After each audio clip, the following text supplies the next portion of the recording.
the problem that we're missing is spirituality. People done forgot about that. Like no one grows up literally being fearful of God anymore.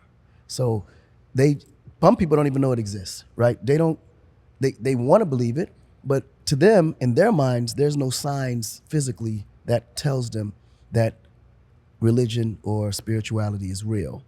Because now it's about seeing, tasting, feeling, and The five senses. right. Yep. Right. Yeah.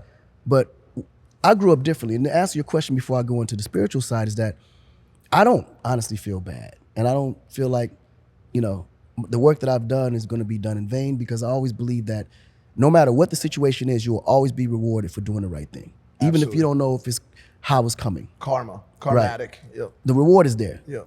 How? You'll never know, but just do it not expecting anything back in return. Yeah. And you'll be good. Life, You'll feel great life about key it. right there. Yeah, That's the Give key. without Massive. expectation in Absolutely. return. That's the key. Energy.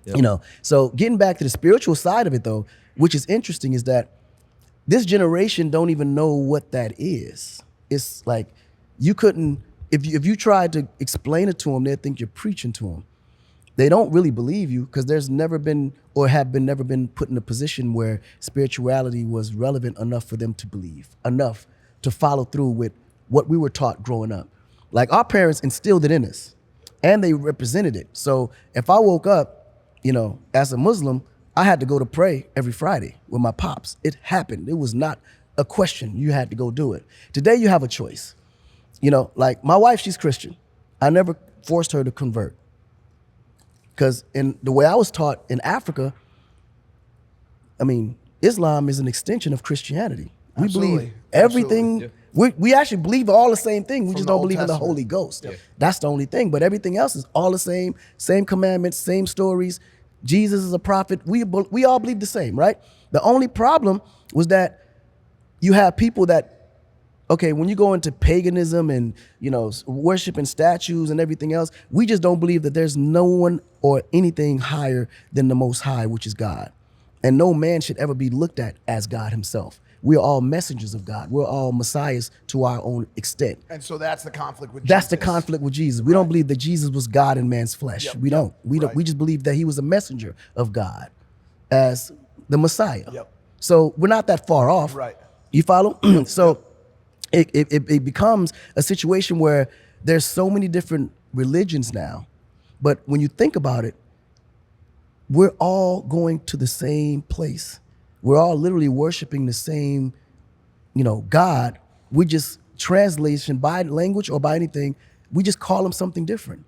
But when you really look at religion, we all have the same commandments. We all have the same stories. It might be told by a different person or a different name attached to that story, but the story don't change. Maybe the characters may change from a standpoint of the name they call them.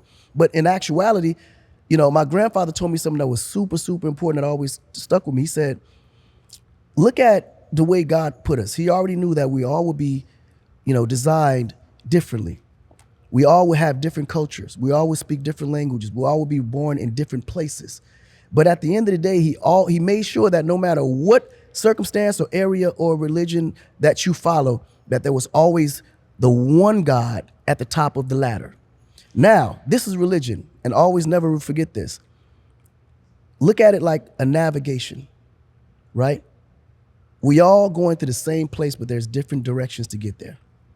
So I can't look at you and say, okay, because you're Jewish, that, okay, you're not spiritually sound, or you're not going to heaven or whatever place that is, or because you're Buddhist or because of whatever. At the end of the day, we all have this one thing that we all follow, that there's a Most High, right? There's a God that we give praises to, and he's the reason why we want to become better for everyone else, to better ourselves in the eyes of his. In all aspects, even if it's yourself, even if you believe that I'm God, it's okay. Because in actuality, we are gods. We create life, whatever. And if you want to be better for yourself and do the right thing so you can feel good about yourself, then so be it. But God is more of an energy, more of a spirit. It's to enlighten you to want to be better for yourself and everybody else that's attached to you. And I think that route is the piece that hasn't been taught. It's not about a specific religion and following an exact rule to the T. Because I know some people that changed their life over for the better and was better before they changed. After they changed and before they were. You can't tell me because a person becomes a new man he's gonna get literally punished for every past, knowing that he's repented for it and doing what everything in his power to change or, you know, show that he has remorse for those past actions. People are able to change. Hey guys, if you like that clip, hit the subscribe button. And if you want to see more zany clips, click the video right here.